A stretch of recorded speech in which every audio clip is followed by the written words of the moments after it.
जहां सरकार निरंतर महिलाओं व बालिकाओं को लेकर सशक्त है और खास तौर पर बालिकाओं की सुरक्षा को लेकर तत्पर रहती है, वहीं हम आज दिखाते हैं कोटा एमबीबीएस अस्पताल में बने बालिका छात्रावास के दयनीय हालात। यहाँ मेडिकल का भविष्य रहता है, मतलब यहाँ हमारे देश, शहर, जिले व तहसील की गांव बेटियां कड़ी पढ़ाई कर नर्स की तैयारी करती हैं। यहाँ सरकार करोड़ों रुपए साफ सफाई और व्यवस्थाओं के लिए खर्च करती है। कोटा एमबीबीएस अस्पताल परिसर में बने गर्ल्स हॉस्टल की दशा ऐसी है जहां हमारी बेटियां नरकीय जीवन जी रही हैं।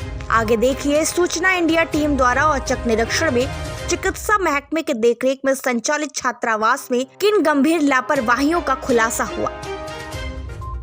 देख रहे हैं कि जहाँ पर महिला सशक्तिकरण यानी देश का भविष्य यहाँ बच्चियाँ रहती है, तो किस तरह से इस हॉस्टल की दुर्दशा हो रही है। जहाँ पर करोड़ों का बजट, लाखों का बजट जो सरकार देती है, उसके बावजूद भी यहाँ पर किसी तरह की सुविधाएं नहीं है। यहाँ पर कबूतर बैठे हुए हैं, घोंसले बना रखे हैं, टूट फूट हो रही है, तो कहीं कमरों में पानी गिरता है। तो देखते हैं ये दशा हो रही है गर्ल्स हॉस्टल की। गर्ल्स हॉस्टल है ये, बॉयज़ हॉस्टल होता है वहाँ तक तो फिर भी चलो मान लेते हैं कि बॉयज़ों की, लड़कों की लापरवाही रही होगी, लेकिन जहाँ गर्ल्स हॉस्टल आता है वहाँ पर सरकार काफ़ी हद तक सशक्त है, लेकिन उसके बावजूद भी यहाँ पर ऐसी कोई सुविधा नहीं है। किस तरह से ये गर्ल्स रहती है यहाँ पे, किस तरह से अपना जीवन व्यतीत कर रही है। जो देश का भविष्य है, आने वाले समय में ये हमारे डॉक्टर है, हमारे जो आने वाले समय के जो डॉक्टर है वो किस तरह से जीवन व्यतीत कर रहे हैं। ये इनकी रसोई है कि ये ड्यूटी भी कर रहे हैं, उसके बाद वह इनको खाना ही बनाना पड़ता है। किस तरह कोई इतनी गंदगी, किस तरह से ये पूरे कमरे जर्जर हो रहे हैं, जहाँ पर कोई भी एक छोटा आम नागरिक भी रहना पसंद नहीं करेगा। यहाँ पर हमारी जो मेडिकल विभाग की जो टीम है, जो हमारी सेवाएं देती है, लोगों को जीवन देती है, वो ऐसे जीवन व्यतीत करने के लिए मजबूर है। क्या प्रशासन का इस पर और कोई ध्यान नहीं गया, या मेडिकल विभाग का इस ओर कोई ध्यान नहीं दिया। जहां पर अपन कहते हैं तो स्वच्छ भारत, स्वच्छ अभियान, तो आखिर ना तो स्वच्छता नजर आ रही, ना स्वच्छता नजर आ रही। आखिर क्या कारण है कि कोटा मेडिकल विभाग और कोटा प्रशासन का इस ओर ध्यान क्यों नहीं आकर्षित हुआ है। देखते हैं आगे और भी किस तरह से यहाँ पर कमियाँ महसूस है। जैसा कि ये गधेला पड़ा हुआ है, जबकि इस गधेले को यहाँ रहना ही नहीं चाहिए, इसको वेस्टेज में फेंक देना चाहिए। आखिर ये चीज़ भी एक संक्रमित करने जैसी महसूस हो रही है, लेकिन कहीं भी मेडिकल विभाग या प्रशासन द्वारा किसी तरह का कोई ध्यान नहीं है।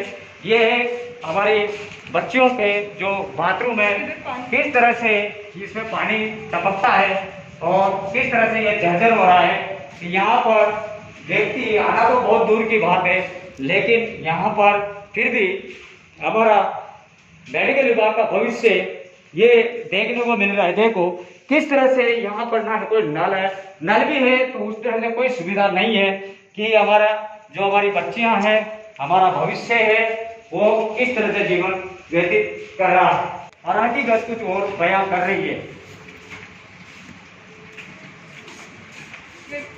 ऐसे पड़ा है, बनवाने के लिए बोल दिया है, बट अभी तक कुछ नहीं हुआ। ये जो यहाँ पर कूलर तो रखे हैं, जब व्यक्ति आज बिना कूलर के 2 मिनट नहीं गुजार सकता, वहाँ पर हमारी मेडिकल का भविष्य जो यहाँ पर दूर दराज से आके अपने भविष्य को निखार रही है, अपने भविष्य को बना रही है। आगे हमारी सेवा करने के लिए जो तैयार होने वाले ये डॉक्टर्स है, ये डॉक्टर इन नर्सिंग कर्मियों को, ये जेएनएम को, इन महिला कर्मचारियों को किस तरह से गंदगी है यहाँ पे।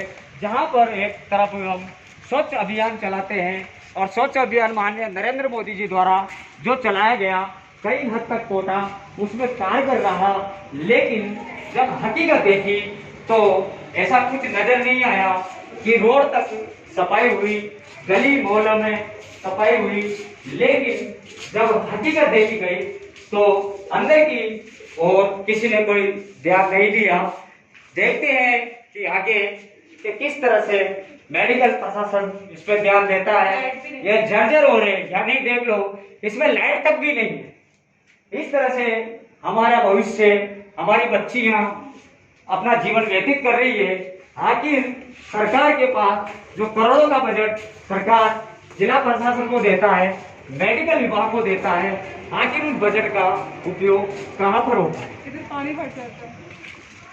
यहाँ पर जो पानी भर जाता है जिससे गंदगी होती है, कभी कभी बच्चों का कहना है कि यहाँ पर जहरीले कीड़े भी बाहर आ जाते हैं, जिसके डर के मारे बच्चियाँ बाहर निकलने से भी डरती है।